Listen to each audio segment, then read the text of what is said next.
We're going to just change the tone a little for Grant and introduce Grant Sara, who we spoke about yesterday as one of the award winners. But Grant is a psychiatrist with roles in clinical care and data, associate professor at the University of New South Wales, and associate professor at the University of Sydney as well. He's involved with caring for young people with recent onset of psychosis and director of Inform. Grant's going to talk to us about building data to support action on physical health gaps. So welcome, Grant, and thank you very much.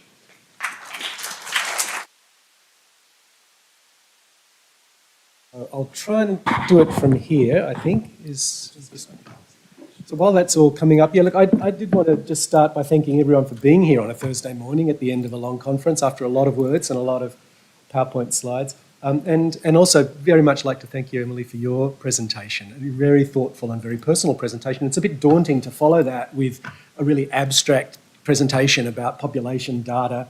And that might feel like the last thing you need on a Thursday morning rather than the first thing. But look, I do think one of the themes and one of the strengths of the conference, and of Equally Well really, is that in tackling these big problems, we need a whole range of perspectives. And I really like your thoughtful, multi-axial kind of approach to thinking about it. And hopefully this kind of population lens shouldn't be seen as a better lens, but just another lens, a different lens for trying to tackle these things. And clearly change needs a system view and a personal view and everything in between. Yes. I will, thank you. No, that's good. So are we all good? And, we'll just get the slides up on the screen.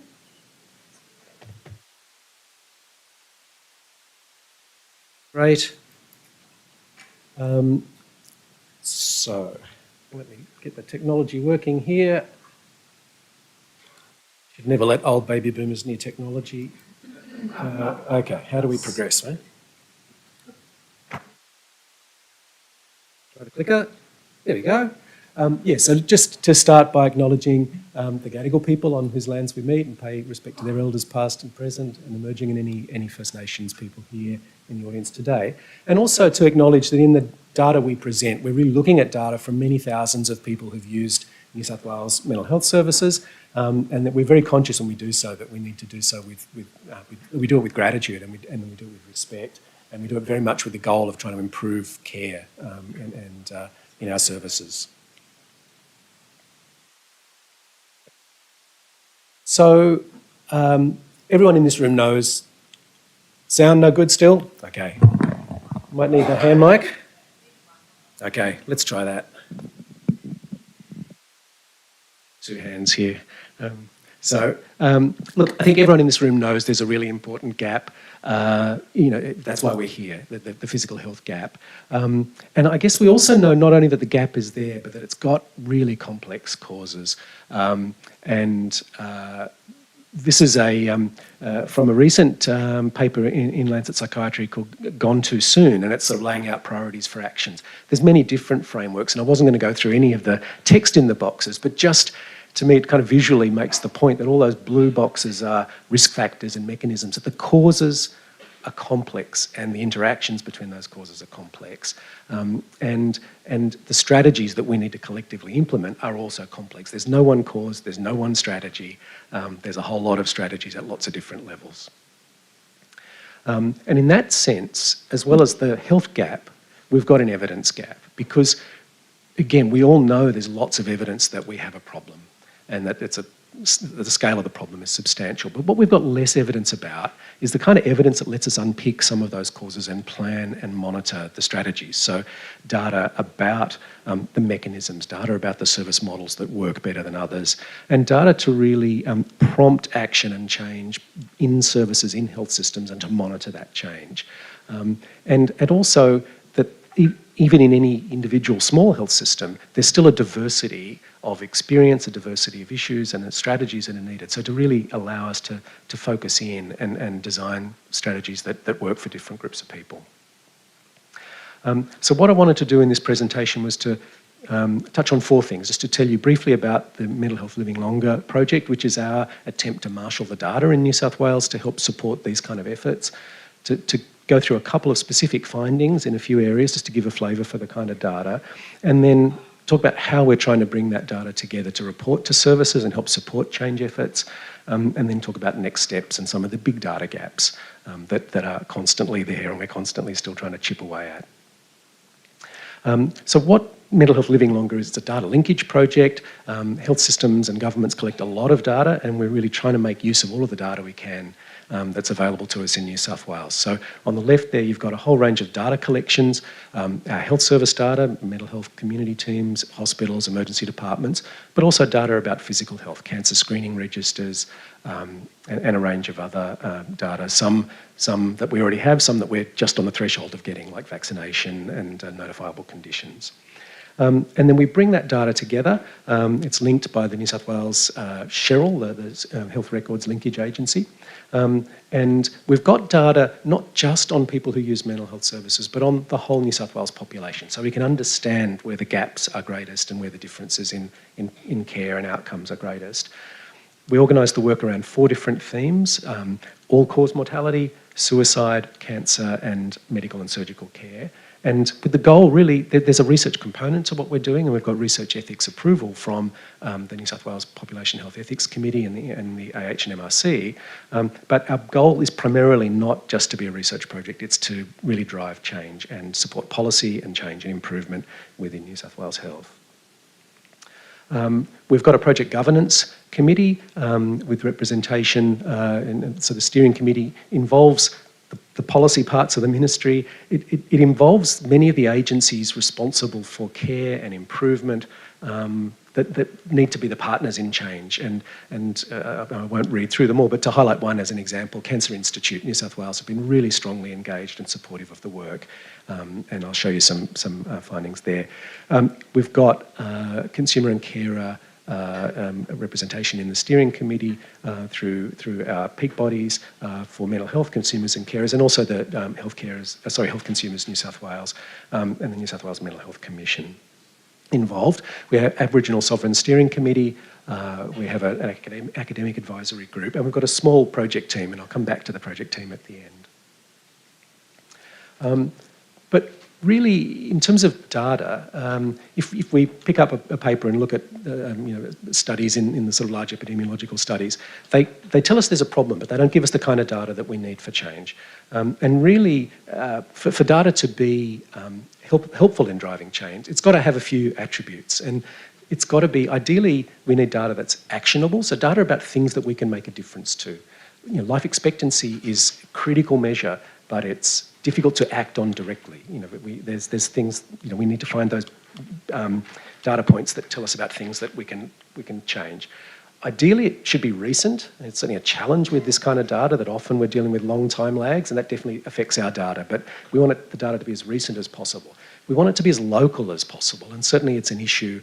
I think we're all guilty, and certainly in services, very guilty of looking at a national figure and saying, well, that can't apply to us. We know that's different in our service. So local data really is critical for engaging services in change, and it's got to be detailed. It's got to tell us as much as we can about not just where, but who, so that we can plan action.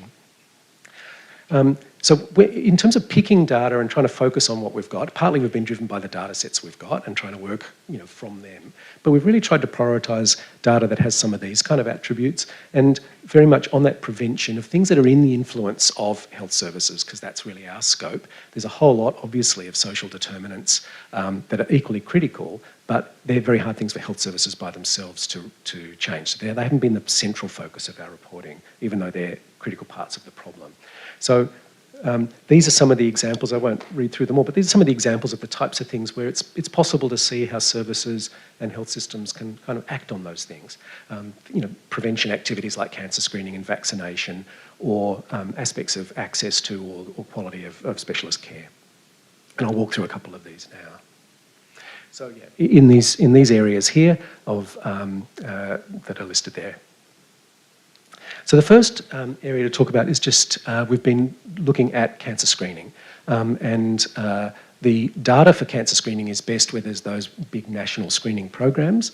So far we've looked at cervical cancer and breast cancer because those were the available data sets. We've got bowel cancer data, screening data yet to come.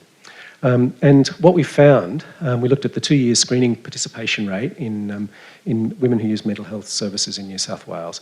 In the population, and in all of these slides, the blue is going to represent the population rate in New South Wales, and the orange is going to represent the rate in our mental health service users. Have I got a laser here? It's probably not going to help anyway.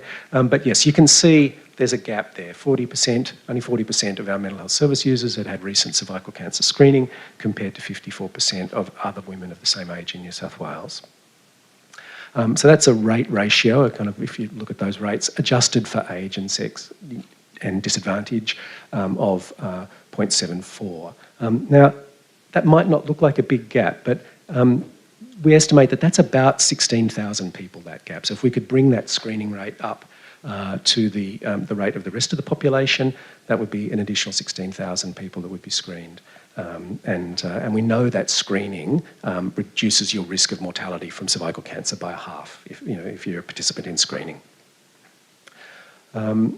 So again, that's a population-wide figure. Zooming in a bit on the WHO, we looked at this by age, and one of the unexpected and really striking findings was a very an unexpected age pattern. So you can see that you've got age groups across the bottom there, and you can see that in younger women who use our mental health services, screening rates are fairly close to that of the general population, about 5 to 10% lower.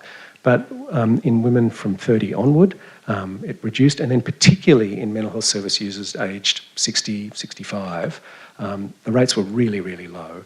And we're doing some more work at the moment to try and understand that. There's several possible explanations for that. So for example, we know since the introduction of the HPV vaccination, that perhaps there's a cohort of younger women who are much more aware of the need for screening related to that. We're still wanting to look at that. But in terms of where services could look, perhaps this could be a prompt to say, as services, we need to be thinking about that. Is this something we're asking in our routine screening with people about their physical health care, and particularly in services looking after older women? Going to that issue of local data, part of what we're trying to do is feed this data back to local services. So in New South Wales, services are organised into local health districts. We've got slightly different names in different states. And so here you've got data on each of our 15 geographical local health districts in the state. And I haven't named them here, but in the reporting back to them that we do give them this data in an identified way. And what you can see, the blue dot is the population rate. So you can see that for the overall population, there's quite a difference in screening rates across the state. And the sites with the highest screening rates there are really in eastern Sydney and in coastal New South Wales. And the lowest screening rates are in western Sydney and in some of the western parts of New South Wales. The orange dots here are the screening rates in the mental health service users in each of those LHDs, and the grey bar is therefore the gap. And you can see that there's a gap across the state, no matter where you are.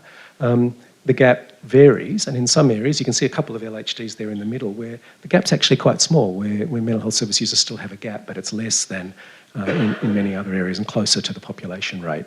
So the hope is that this is data that helps prompt LHDs to make local inquiries, try and understand what's going on in their own region, and also perhaps to not be to be aware of those differences. So, for example, if we were to just say to the first LHD at the top, your screening rate is 46%, that's above average for mental health service users in the state, they might say, well, we've got no problem then, we're doing really well. Whereas you can see they're not doing very well compared to the rest of their population. So there's a systematic gap there, even though, so it's trying to give a relevant comparison point. This is data on breast screening, and the story is very similar.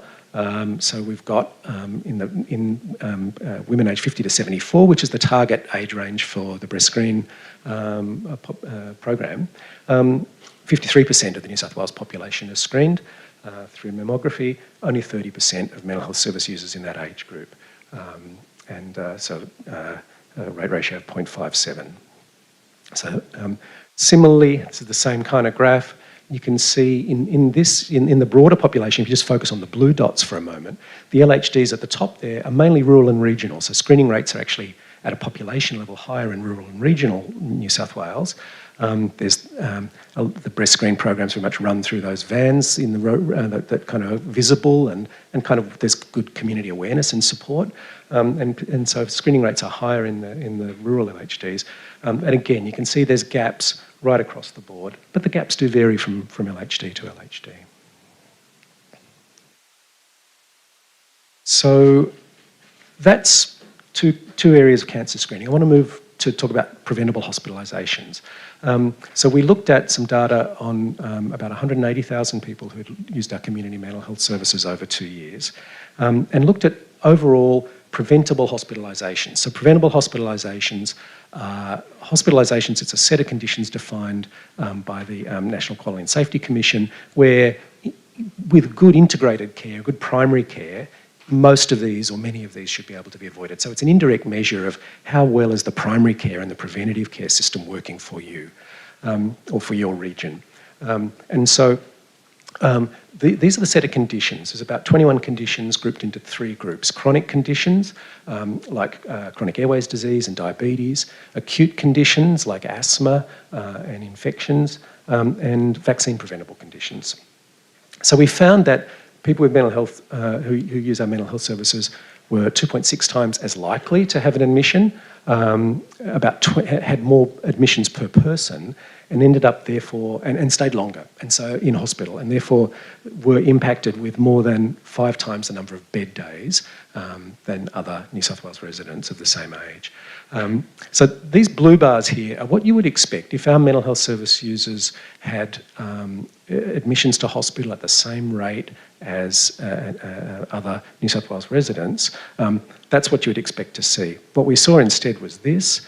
So all of those orange bars are essentially excess bed days. That's the impact on individuals.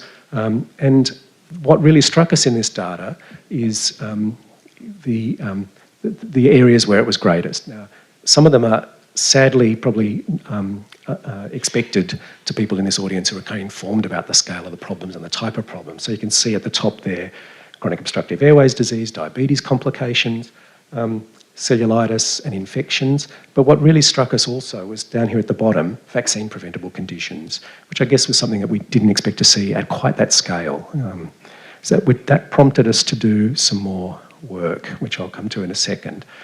So just to underline those impacts, in this study, 2% of the New South Wales population were in our mental health service cohort users. So we know our state and territory mental health services see about 2% of the population each year. But if we look at hospital bed days in New South Wales for any of these conditions, about 9% of overall preventable hospitalisation bed days was in our mental health cohort. You can see that 15% of vaccine preventable bed days was in this cohort, 12% of diabetes complication bed days, and also unexpected, not a huge number of people, but proportionally huge difference, nearly a third of hospital bed days for nutritional deficiency. And that's something we're doing some more work on. That's prompted some work with Scott Teasdale and Patrick Gould working together to look at some more work on that at the moment.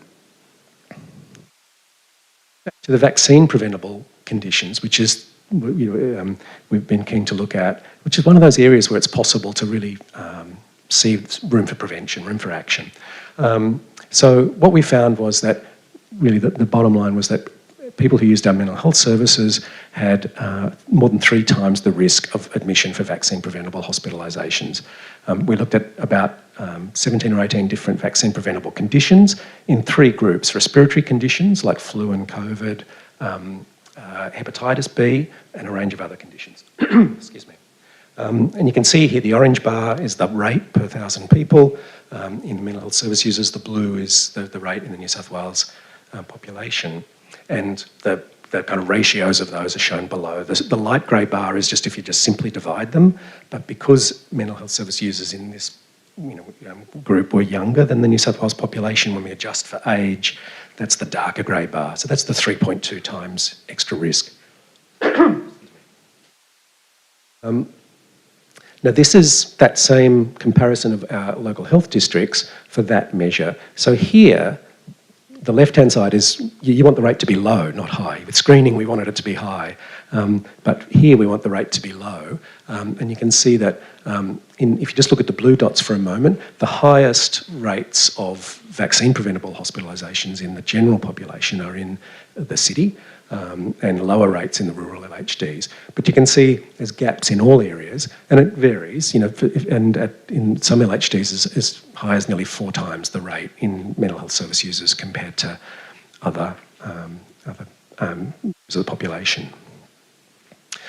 The other theme of the data about trying to not just say where but who and which groups should we be trying to focus on supporting better is really the issue of age. And I'd say that one really recurring theme in our data is not just that risks are increased, but that the risk curve is shifted left, that people are at much greater risk of the whole range of physical health issues at a younger age, and particularly people who use mental health services in their 30s, 40s and 50s are at dramatically higher risk for a range of things, including vaccine-preventable hospitalisations.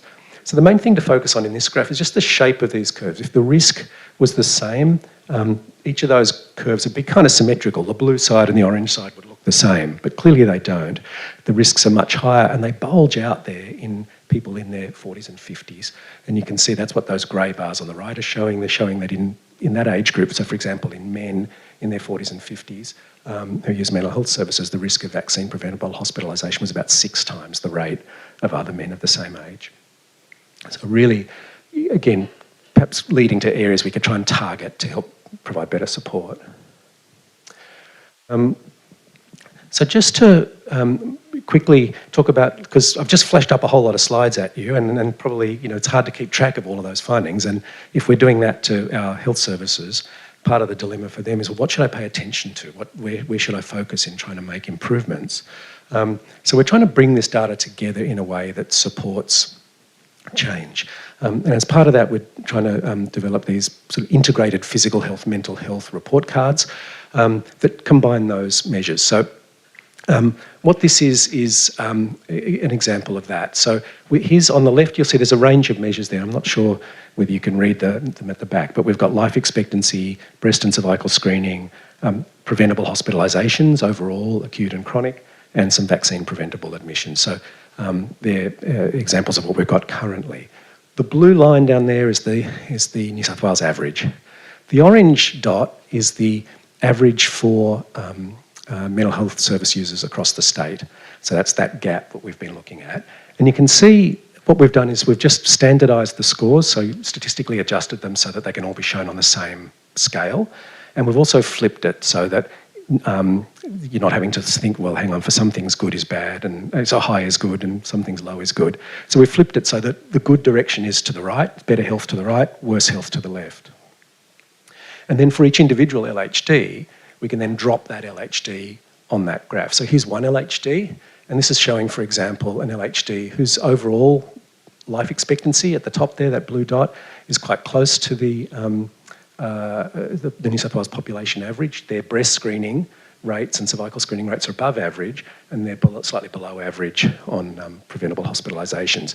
But if we look at their mental health service users in orange, you can see there's some substantial gaps. In some things, the gap is lower than in some other parts of the state, but in some it's more. So, for example, in screening. So it's a way of trying to give local health services a bit of a kind of focus area to say, well, where am I doing well, where am I doing least well? Both are worth investigating. And I guess the other thing I'd say is that in general, just sending reports out to local health districts doesn't tend to immediately produce change. Most services are bombarded with reports. So really at the moment, we're trying to produce these reports, but also have a process of going out and presenting that data to services. And overall, many of them have found it really interesting and engaged with it very well.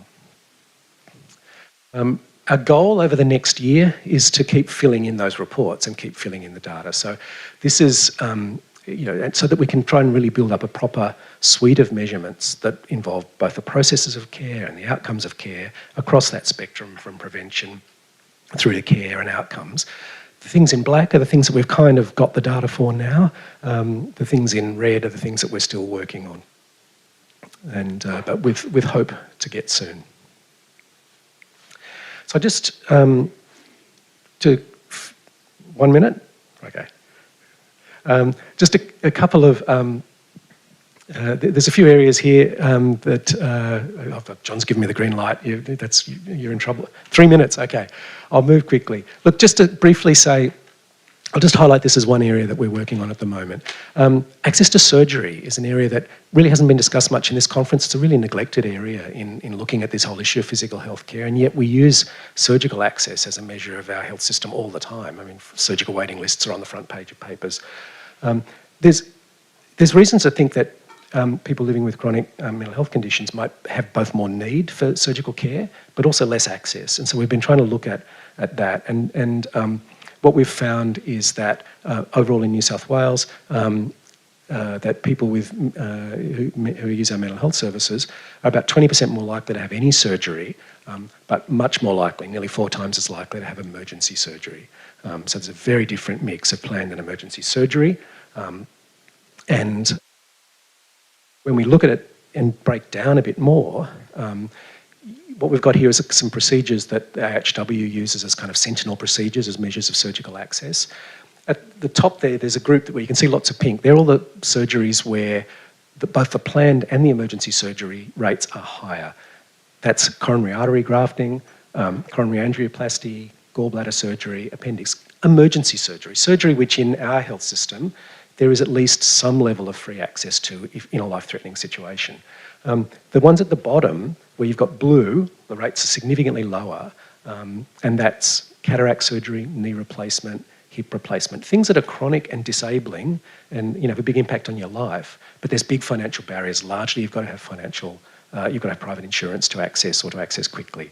So I think there's a real story that we're trying to unpack in this surgical data about the impact of financial barriers and access to surgery and perhaps some of the impact of insurance. So that's a bit of a watch this space for another issue that I think we should be looking at. I'm going to flick over that because of time and just finish off with some of those limitations. So I've mentioned, I think, why we're not focusing on life expectancy. We are trying to measure it, we are trying to report it, but we're not seeing it as the most important measure. There's a big gap for us in the linkage with national data. We all know that it's how our health system works together. There are some alternatives. There is progress in linking national data, but it is always painfully slow, and so we're very mindful of that gap. There are big gaps in our New South Wales data, and I think that's some of the really rich kind of material that we heard about in Emily's presentation. Our data is very poor at capturing gender, sexuality, culture, those things. There are small steps towards improving it, but that's going to be a long, slow road to get our big juggernaut data collections to capture those well. And this probably isn't as true in some other states, but in New South Wales, we don't have central access to medications, observations, pathology investigations. Those would clearly add a lot to this kind of data. We're working away at trying to get that, but that's not in our big central data warehouses. And the other thing I'd say is the data is only ever data, and it doesn't lead to change by itself, and it needs much broader support. So I just wanted to finish, because John's given me the wind up here, just to thank our, I've mentioned the team, I just particularly wanted to thank our project team, because we don't have any additional resources for this. This isn't a kind of big externally funded project. This is, in the spirit of collective impact, this is, our data team has a number of people. We've just allocated part of our work to do this. And we've been very lucky to have a range of really excellent students and fellows we've worked with. So I'll acknowledge Patrick Gould, who's with us on a Hetty Fellowship, Andy Davies down here at the front, who's joined us as a part of his medical studies, who've kind of sustained this work. I'll stop there. Thank you. Thanks, Grant. Fantastic. We have got time for just 1 or 2 quick questions. I apologise that we're running slightly slow on a Thursday morning, but it's not bad for the last morning of a conference. Grant, thanks for mentioning the ability to capture intersectionality, and building on Emily's. But I think my question is a summary question. If you were the boss of New South Wales Health and you were lining up all the chief executives of all the local health districts, what would you tell them in terms of a start now, get onto it, and also a long-term priority? what would you get onto this right now, and another one, the one to focus on the long term? Wow, that's a good question. I mean, I'm not trying to dodge the question, but I do think partly the message of the data is there's no one solution everywhere. So I do think start now needs to be look at your data, and because your data already shows that you're dealing with this now. You know, if you go back to those pie charts, you know, if 1 in 8 people sitting in your diabetes wards have complications and they're a person who's also had contact with mental health services, you are already dealing with this, you're just not dealing with it well. So, you know, look at where you've already got scope to act. Yeah, I think would be my... One up there, last one. No, people online, we need to use the microphone for you. Hi, I'm from a CMO, Laura Collister Wellways Australia. I guess in this whole conversation, this data is just mind-blowing to me. And it seems that the CMOs could have a really important role in the screening and the vaccination rates. Yes. We deal with people who are probably in less acute distress or at times of less acute distress, which may be the ideal opportunity to get people involved in vaccination programs, screening programs. Yes. And it sort of hasn't been part of the conversation. And I'm not sure if this data is readily available to the CMOs. So. Yeah, look, I mean, I agree. I think the CMOs, because the data sort of speaks to the need for change. It doesn't speak to what that change should look like and how it should be designed. And I think, you know, if in terms of vaccination, in terms of some of the exercise, I can see Jen at the back there. There's I think there's a lot of work where local LHDs, and I mean, ideally what we'd want to see this data used as is supporting local improvement efforts. So if an LHD, you know, in partnership with a CMO was wanting to implement some screening or exercise or whatever the outcome, you know, whatever the process was, then ideally we should be making sure there's a data system there that helps them target it and then monitor what's changed. Yeah. We'll take one more then. That'll be it. No, you'll need to use the mic. Just one. Dave's running towards you.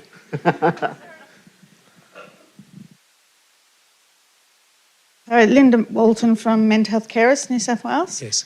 A lot of the issues here for me on the ground and seeing there's so much wonderful stuff coming out there that's not actually getting into the thick of it. Consumers who are not accessing services are not even included in the data. And it seems to me there could be some really good collaboration between really motivated software companies, of which I know quite a few, that are focused on the information being owned by the consumer, that travels with the consumer, that the consumer owns. That makes a lot more sense and enables the capacity for the consumer to be in control of their data and ensure what's important is not lost. Yeah, look, I mean, I think absolutely agree with you that could be a really effective type of tool. I think we need more focus on that. But look, I think also partly, you know, you're correct. The data is only ever just the data, and you know, change and it only does reflect the people who are seeing the services. So yes, you know, the actual work of trying to get the material out to people in a way that's going to make a difference, that's going to improve that. That's the really hard work that everyone in the room is doing. Yeah, and this is just one sort of strand to help support that work. So. Yeah. Thanks, Grant. Listen, thank you very much, Grant. And please join with me in thanking both our speakers this morning. We've had a fantastic and stimulating morning, so it's great.